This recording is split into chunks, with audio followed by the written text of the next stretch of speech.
Welcome to Bio Leading Voices. This engaging forum of Bio's Leading Voices features groundbreaking discoveries, new research at the nation's historically black colleges and universities, HBCUs, and winners of the HBCU STEM Innovation Awards.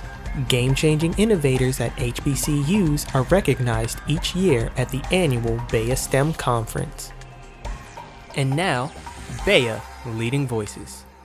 Please welcome to the stage Dr. Xiamora Calderon-Colon.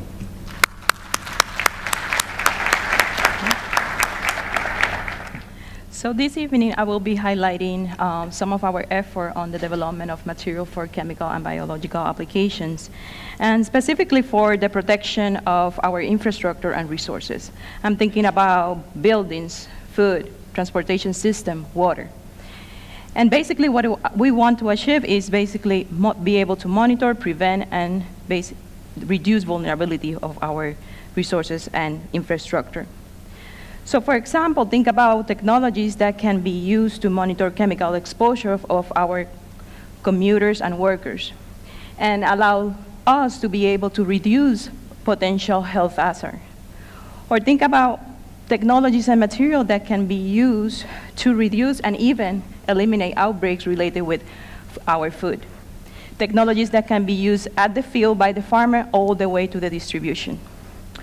Or materials that can be used to assess the quality of water after a natural disaster, like Hurricane Maria in Puerto Rico, where the island didn't have any power, communication, or running water. And this one hit really close to me because I'm Puerto Rican and all my family is out there.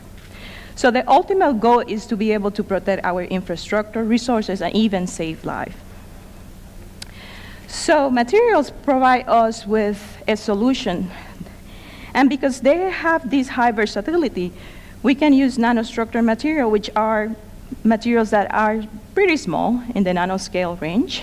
For example, they are approximately 100,000 times smaller than the diameter of a human hair. So they are pretty small. So as a material scientist, I have the ability to change and control and tailor some of the properties and basically design them and create them for specific application. If you look here on the top row, you can see materials that have the same composition and the same morphology. However, I can go to the lab and change their sizes. Even I can incorporate sensing molecules to be able to monitor chemical exposure. In the middle, you can see materials that share the same composition. However, this time, they have different morphology. So as a material scientist, as a way that I can change the surface roughness to potentially enhance the performance of decontamination materials. At the bottom, you can see polymeric fibers. And these polymeric fibers, we have been using them and studying them. And we have been able to control the porosity, surface energy, and surface roughness. Important properties for the application that we are looking for. So we are using these porous materials as a foundation of our materials, specifically designed for chem and biodefense. So my vision is to be able to create single materials that are low cost, scalable, effective, and easy to use, from decontamination to monitoring chemical exposure. And more recently, we have been expanding the use of this material for biodefense. We want to be able to capture pathogens and also perform detection all in one. But we are very well aware that we need to be able to understand the interaction mechanism, because that's going to be able to help us to design and create and optimize better materials. So we have been very successful on the development of material for chemical defense application, and at the top, you can see an interrogation material that, of course, is porous. But what we have done is we have combined two types of material. One organic material that serves as a sensory molecule, is a dye indicator, and one inorganic material. And that allowed me to be able to form a functional hybrid that I can use and see changes in color when this material is exposed to a chemical.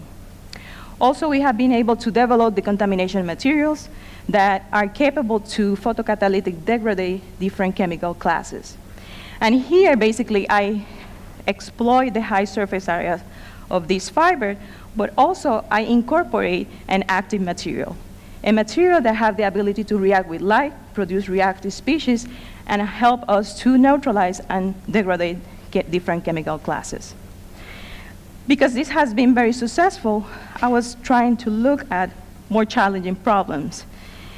And for me, bio is pretty challenging. And sometimes some people think that bio is equally as lethal as nuclear. So for this, I want to create a material that allows us to have end-to-end collection, processing, and detection. And here, we need to be able to understand how my materials are going to interact with different pathogens. So we have been systematically studying different aspects of our material. So I have the ability to create material with different morphologies, from small and random fibers all the way to large and aligned fibers. And what we have seen is that the material morphology plays a significant role in the bacterial binding efficiency of E. coli, our pathogen model. As you can see on the top, the large and aligned fiber provide a material that have higher binding efficiency. So this type of material is more suitable for application at the field. On the other hand, the small and random fiber provide you with a material with low binding efficiency.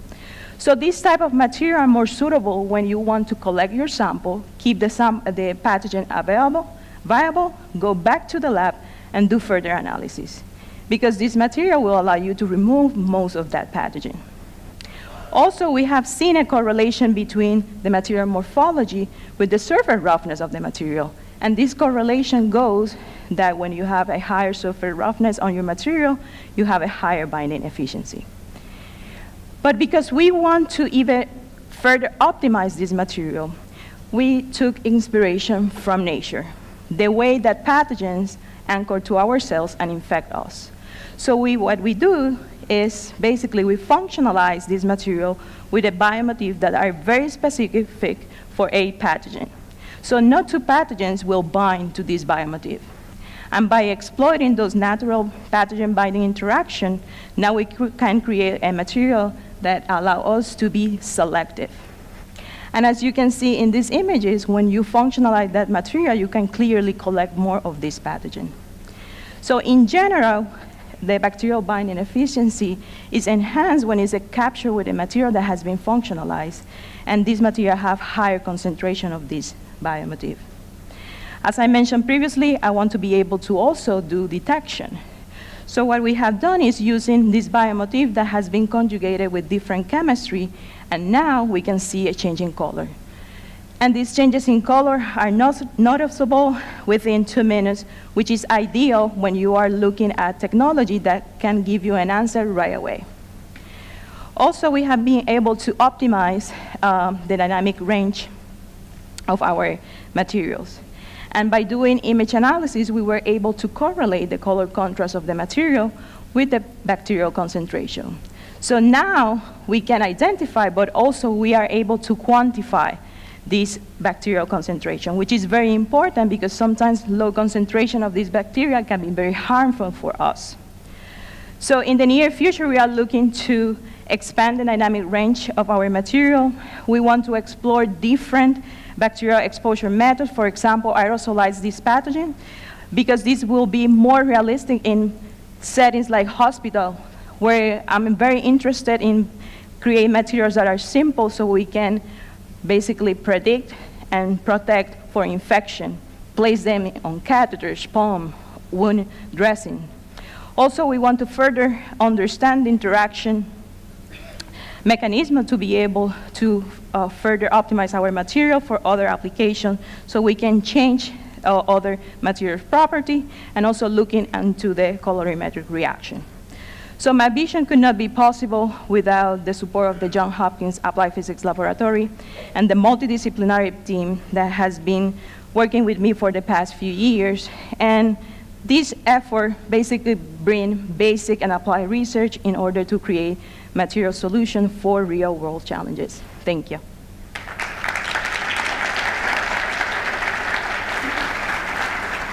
Thank you for joining us for this video presentation of BEA Leading Voices. This program was recorded at the 2019 BEA STEM Conference held at the Marriott Boardman Park in Washington, D.C. For more on BEA's leading voices, please subscribe to U.S. Black Engineer in IT Magazine or visit www.blackengineer.com. To learn about the BEA STEM Conference, visit www.bea.org.